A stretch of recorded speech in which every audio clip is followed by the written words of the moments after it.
Hello friend, मैं राहुल कुमार आप सभी का अपने यूट्यूब चैनल में स्वागत करता हूं। आज जो हम लोग का टॉपिक है वो है आपका ईएसआई, जो एडुटोरिया का नया टेस्ट सीरीज बुक आया है ईएसआई का।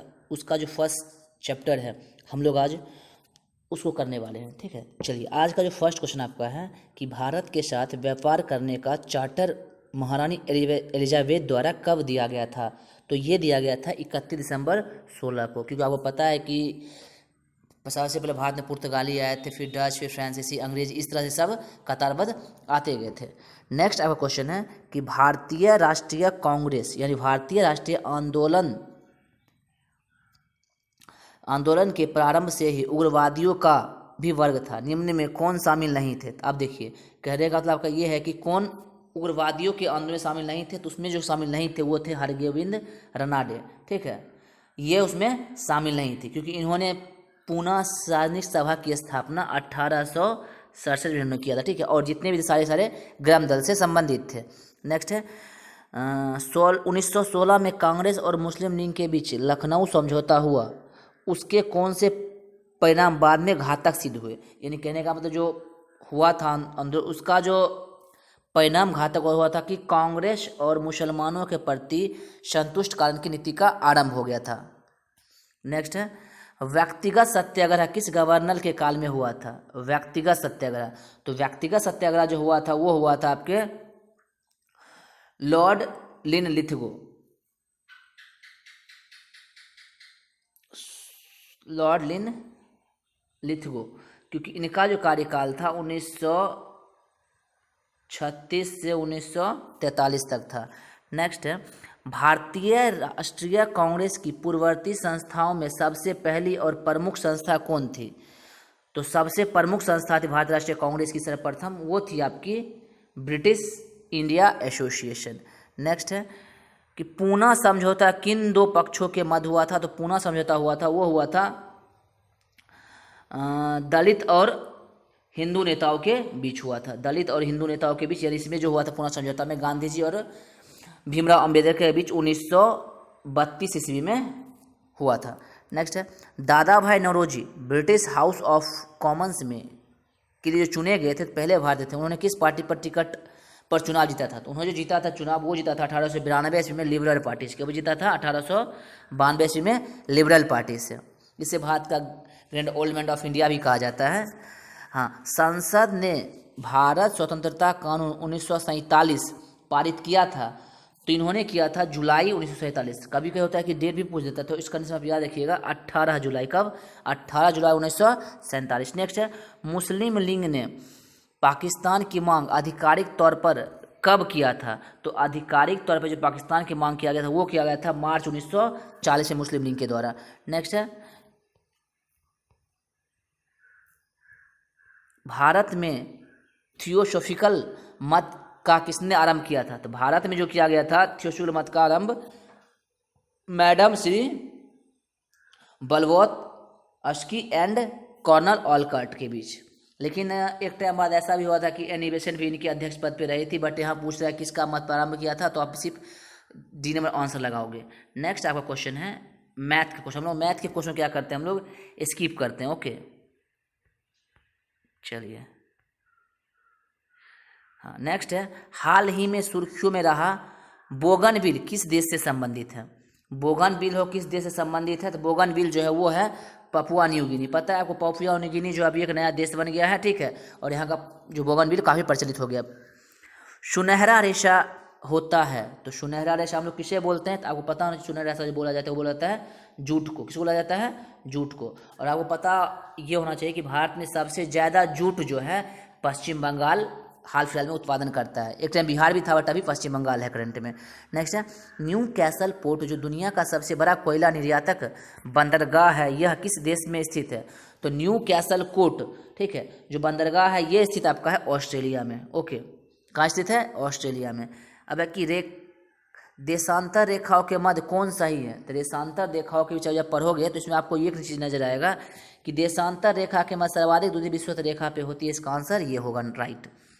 चलिए नेक्स्ट आपसे बोल रहा है कि धूपगढ़ी किस श्रेणी की सर्वोच्च चोटी है। तो धूपगढ़ी जो है किस श्रेणी की सबसे ऊंची चोटी है, ये है सतपुड़ा रेंज। किसकी है? सतपुरा की सबसे ऊंची चोटी है। निम्न में कौन सी नदी मार्ग बदलने के लिए प्रख्यात है? तो मार्ग बदलने की जो प्रख्यात नदी है, पता होना चाहिए आपको, वो है बिहार की कोसी नदी, जिसको बिहार का अभिशाप भी कहा कहते हैं हम लोग। हाँ, किस मृदा के रूप में लोहे के अतिरिक्त मात्रा होने के कारण अनुउर्वरक हो जाता है? तो लेटेराइट में। किस में होता है? लेटेराइट में।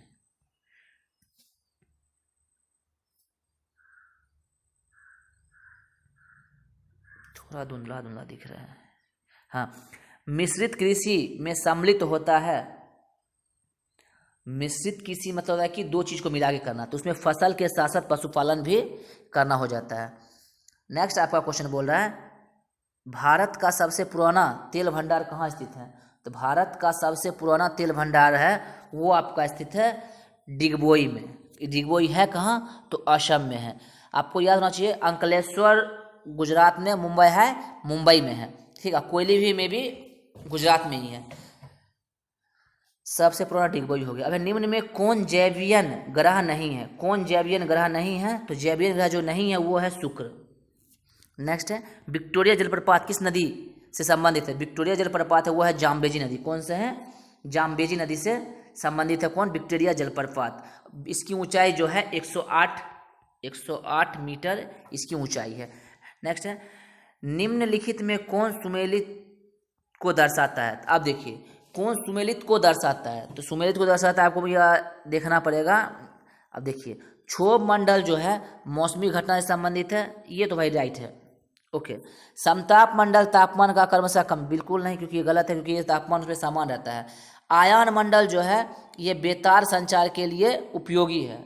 आयान मंडल किसके लिए उपयोगी है? बेतार संचार के लिए, ये भी सही है। अगला है बाह्य मंडल वायु के लिए उपयुक्त नहीं, वायुयान के लिए सप्ताप मंडल उपयुक्त है, इसलिए इसका जो आंसर आपका हो जाएगा 1 और 3 सही है, इसलिए आपका राइट आंसर हो जाएगा सी। नेक्स्ट है, कौन सी जनजाति उत्तरी ध्रुवीय क्षेत्र में की तरफ निवास करती है? कौन सी जनजाति निवास करती है? तो ये करती है एस्किमो। और आपको पता होना चाहिए एस्किमो जनजाति जो कहाँ मिलती है, पाई जाती है? एस्किमो ऑस्ट्रेलिया की तरफ पाई जाती है, ठीक है। और बुशमैन जो है ये कालाहारी की तरफ पाई जाती है। तो ओवरऑल एग्जाम में एक जनजाति से क्वेश्चन आपको पूछेगा ही पूछेगा, ओके। नेक्स्ट है, महासागरीय धाराओं को निम्न में कौन प्रभावित नहीं करता है? तो महासागरीय धाराओं को प्रभावित नहीं करता है वो करता है पृथ्वी का परिक्रमण, क्योंकि ये धारा को प्रभावित नहीं करता, बाद के सारे प्रभावित करते हैं, बट जलवायु को जो है पृथ्वी का परिक्रमण प्रभावित करता है। नेक्स्ट है, अप्रैल 2020 में किस व्यक्ति को केंद्रीय सतर्कता आयोग के रूप में नियुक्त किया गया है? तो वो किया गया है हाल फिलहाल में संजय कोठारी। किसको किया गया है? संजय कोठारी को। नेक्स्ट क्वेश्चन आपसे बोल रहा है, किस राष्ट्रीय उद्यान में वन जीवे के लिए देश की पहली क्वारंटीन सुविधा स्थापित की गई है? तो सबसे पहले की वो की गई है जिम कॉर्बेट। किसकी की गई है? Jim Corbett. नेक्स्ट है, विश्व स्वास्थ्य दिवस 2020 का थीम क्या था? तो विश्व स्वास्थ्य जगत जो है 2020 का थीम था वो था सपोर्ट एंड मनबिब्स। नेक्स्ट है, हाल ही में मैटरहॉर्न पर्वत किस पर भारतीय ध्वज को प्रकाशित किया गया है? यह किस पर्वत की सबसे ऊंची चोटी है? तो यह है आल्प्स। किसकी है? आल्प्स पर्वत की चोटी है और इसकी ऊंचाई है 14,996 मीटर। नेक्स्ट है, महिलाओं को मास्क बनाने के लिए प्रोत्साहित करने हेतु जीवन शक्ति योजना किस राज्य सरकार के द्वारा चलाया गया है? तो जीवन योजना के लिए चलाया गया है मध्य प्रदेश, एमपी के द्वारा चलाया गया है। नेक्स्ट है, अंतर्राष्ट्रीय मानवाधिकार दिवस कब मनाया जाता है? तो अंतर्राष्ट्रीय मानवाधिकार दिवस जो मनाया जाता है वो मनाया जाता है आपको 10 दिसंबर को। कब मनाया जाता है? 10 दिसंबर। नेक्स्ट है, देश के पहले ट्रांसजेंडर यूनिवर्सिटी की स्थापना कहाँ की जाएगी?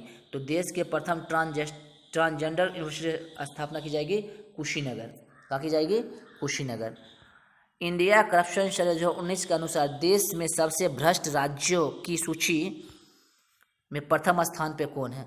तो सबसे भ्रष्ट राज्यों की सूची में जो नंबर 1 पे है वो पड़ता है आपका राजस्थान।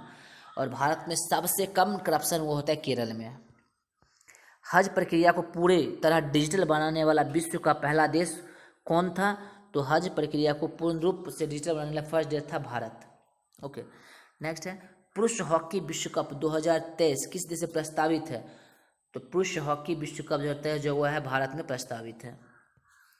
दिसंबर 2019 को बिहार के मुख्यमंत्री नीतीश कुमार ने जल जीवन हरियाली मिशन की शुरुआत किस जिले से की थी?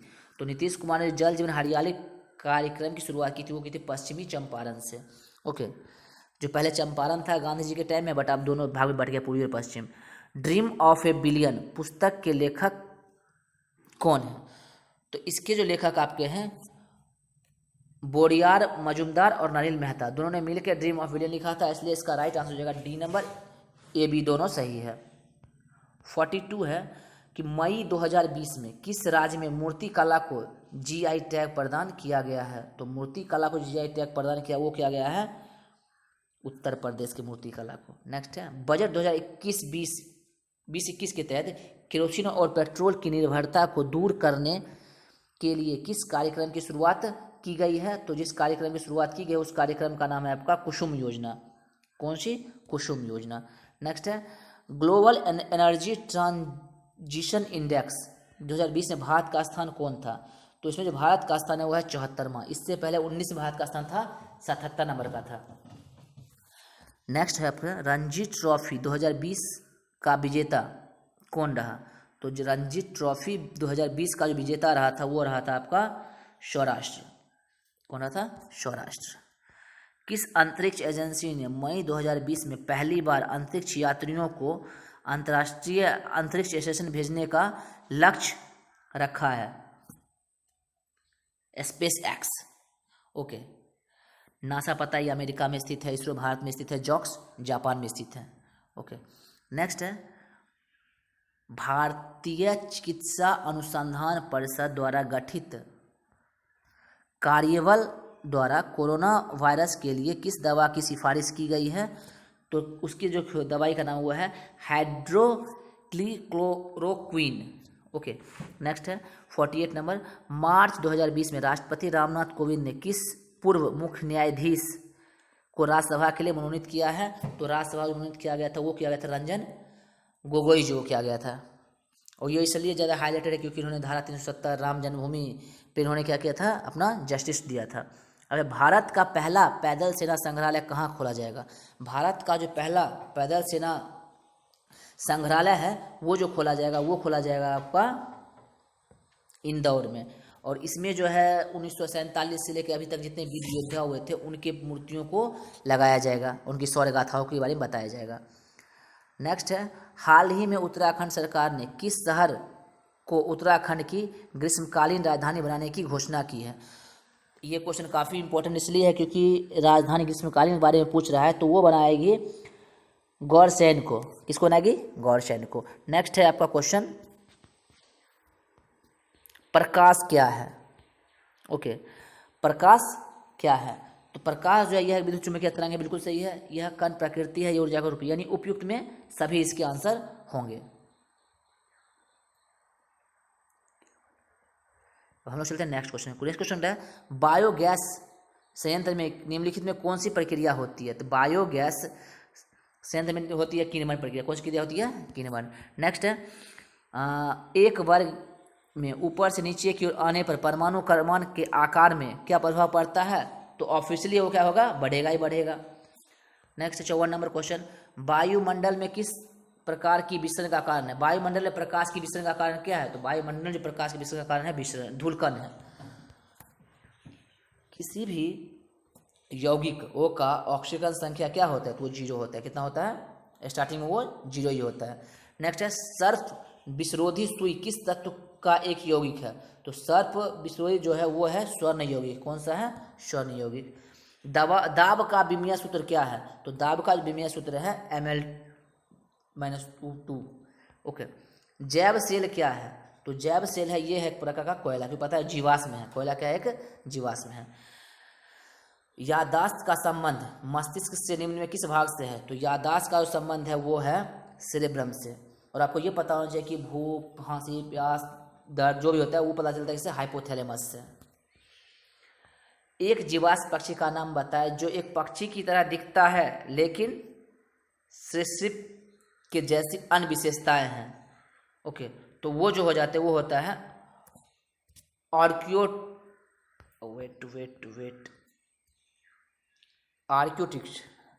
नेक्स्ट है, मानव शरीर में सर्वाधिक मात्रा में पाए जाने वाला तत्व कौन सा है? तो मानव शरीर में सर्वाधिक मात्रा में पाए जाने वाला तत्व वो है O2। कौन सा है? O2। नेक्स्ट है, परिपथ के किन्हीं दो बिंदुओं के मध्य विभवांतर मापने के लिए किस का उपयोग किया जाता है? तो किया जाता है वोल्ट मीटर का। किस किया जाता है? वोल्ट मीटर का। नेक्स्ट है कि सुमेलित कीजिए। ओके, अब इसमें क्वेश्चन आपको सुमेलित करना है किसके कौन वैज्ञानिक है।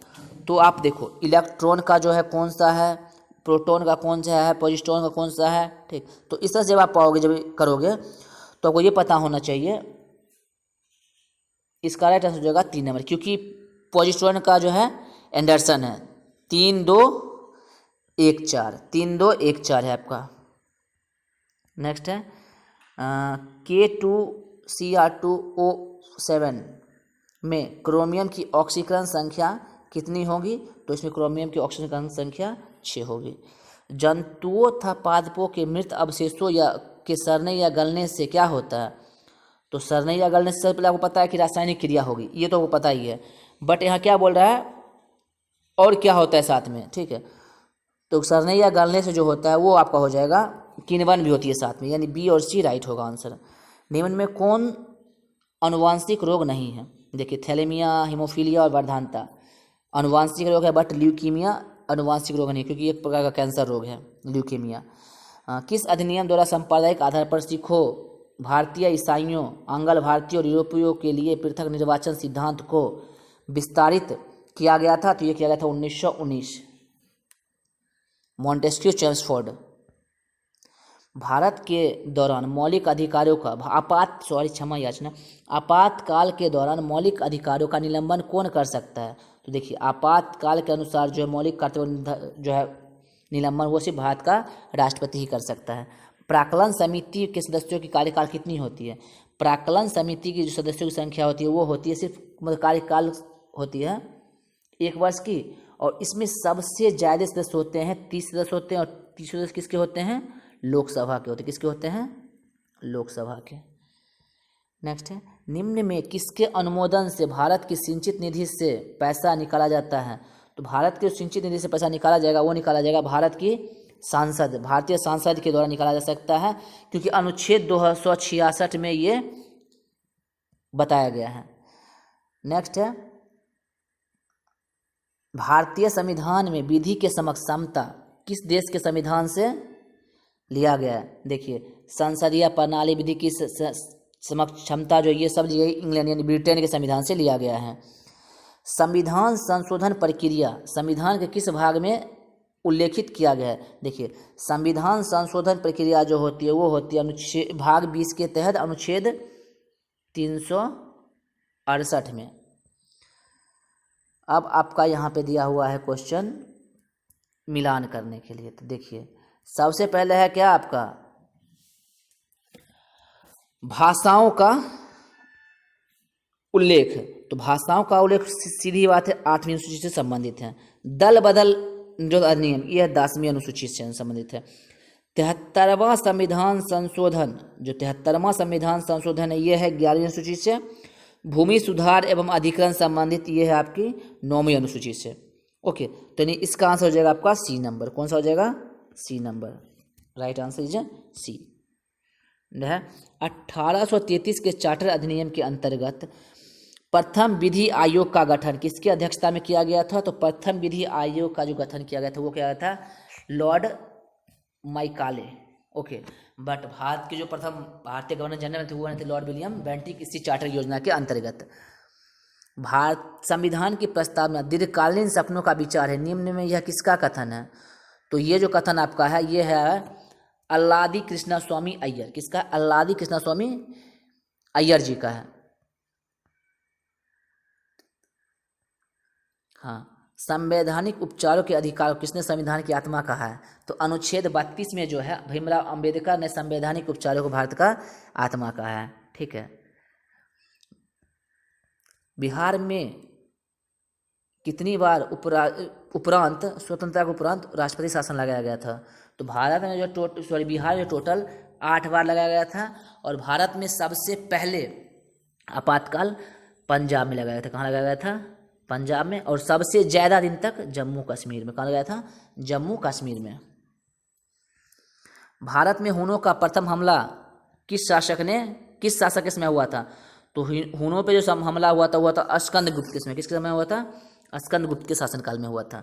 महाद्वीपीय विस्थापन सिद्धांत के अनुसार भारत का विस्तार किस ओर हुआ था? तो भारत का हुआ था वो था उत्तर की तरफ हुआ था विस्तार। ऐहोल अभिलेख किस शासक से संबंधित है? ऐहोल अभिलेख, तो ऐहोल अभिलेख जो है वो है पुलकेशिन द्वितीय से संबंधित है। और ऐहोल अभिलेख को जो लिखा, किसने लिखा था? रवि कीर्ति ने लिखा था ऐहोल अभिलेख को। सत्यमेव जयते किस उपनिषद से संग्रहित किया गया? तो सत्यमेव जयते जो है मुंडोपनिषद किसे लिया गया है? हाँ, मुंडोपनिषद।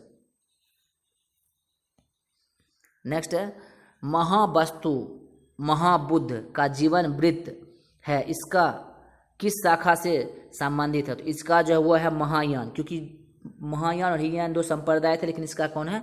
महायान। अब अकबर द्वारा बनाए गए उपासना भवन का क्या नाम था? तो अकबर द्वारा बनाए गए उपासना भवन का जो नाम था वो था आपका इबादत खाना। 1575 ईस्वी में अकबर ने इसका स्थापना किया था। बट सभी धर्म के अनुयायियों को 1578 से इसमें प्रवेश आरंभ करवाया गया। सुप्रसिद्ध संगीतकार तानसेन और बैजू बावरा किसके शासन काल में विश्वविख्यात हुए? तो आपको ये पता होना चाहिए कि तानसेन जो थे अकबर के नवरत्न में एक थे, इसलिए ये अकबर से संबंधित थे। यदि ब्याज का भुगतान राजकोषीय घाटा से घटाया जाता है तो शेष राशि के बराबर क्या होगा? तो शेष राशि के बराबर हो जाएगा, वो हो जाएगा आपका प्राथमिक घाटा। क्या हो जाएगा? प्राथमिक घाटा। नेक्स्ट है सेवाओं पर कर लगाने की सिफारिश सर्वप्रथम किस समिति ने की थी? तो सेवाओं पे जो सर्वप्रथम कर लगाने की जो अनुशंसा की थी वो की थी आपकी चलैया समिति ने। ठीक है। और आविद समिति ये तो लघु उद्योग से संबंधित है। ठीक, ये है प्रत्यक्ष कर से संबंधित है। हाँ, नेक्स्ट है निम्न में कौन सी क्रांति प्याज औषधि और झींगा उत्पादन संबंधित? तो झींगा उत्पादन वो पता होना चाहिए। झींगा उत्पादन जो संबंधित क्रांति है वो है गुलाबी क्रांति। नेक्स्ट है निम्नलिखित में किन 2 स्थानों में ब्रेटनबुर्ग जुड़वा के नाम से जाना जाता है? तो ये जाना जाता है IMF और विश्व बैंक को। नेक्स्ट है किस वर्ष भारतीय रिजर्व बैंक का राष्ट्रीयकरण हुआ था? तो भारतीय रिजर्व बैंक का राष्ट्रीयकरण हुआ था 1949 में और इसकी स्थापना हुई थी 1 अप्रैल 1935 में।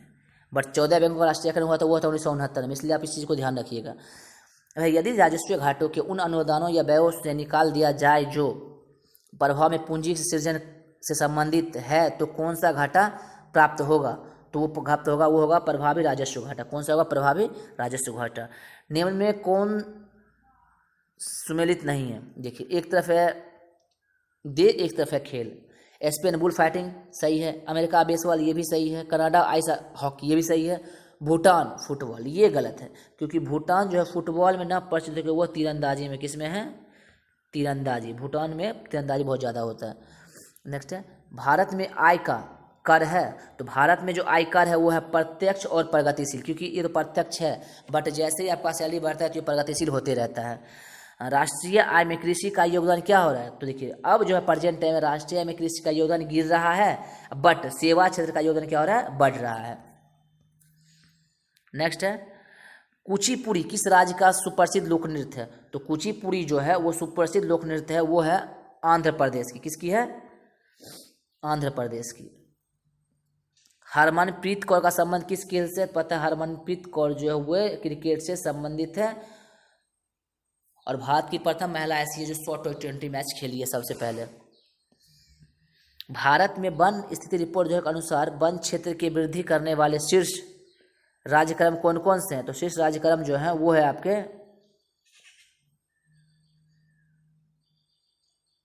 कर्नाटक, आंध्र और केरला। नेक्स्ट है अंतर्राष्ट्रीय पुरुष हॉकी मैच में अंपायरिंग करने वाली विश्व की पहली महिला कौन बनी है? तो अंतर्राष्ट्रीय मैच में अंपायरिंग करने वाली विश्व की पहली महिला बनी है एलेशा न्यूमैन। नेक्स्ट क्वेश्चन है, बजट 2021 में किसानों को जल्दी खराब होने वाले किसानों को बचाने के लिए किस परिवहन की शुरुआत की गई है? तो वो की गई है किसान रेल की। किसकी शुरुआत की गई है? किसान रेल की, किसान रेल की। नेक्स्ट है, नागरिकता संशोधन विधेयक कितने समुदाय को नागरिकता प्रदान करेगा? तो ये 6 समुदाय को नागरिकता प्रदान करेगा। आज का जो आपका लास्ट क्वेश्चन है कि निम्नलिखित युद्धाभ्यास में कौन सा सुमेलित नहीं है? तो देखिए, सुमेलित नहीं है वो पूछ रहा है आपसे, तो मित्र शक्ति भारत श्रीलंका बिल्कुल सही है। मित्र शक्ति भारत श्रीलंका बिल्कुल सही है। इंद्र जो है भारत और रूस के बीच, ये भी सही है। मिनेक्स भारत और म्यांमार, ये गलत है क्योंकि मिनेक्स है ना भारत और जापान के बीच में है। ओके, तो इसका राइट आंसर हो जाएगा सी। उम्मीद करता हूँ कि आपको क्वेश्चन अच्छा लगा होगा। अगर आपको क्वेश्चन अच्छा लगता है तो प्लीज़ उसको ज़्यादा से ज़्यादा लाइक कीजिए, सब्सक्राइब कीजिए और शेयर कीजिए, क्योंकि हम इसका जो 15 सेट है इसको हम लोग पूरा करने वाले हैं। फिर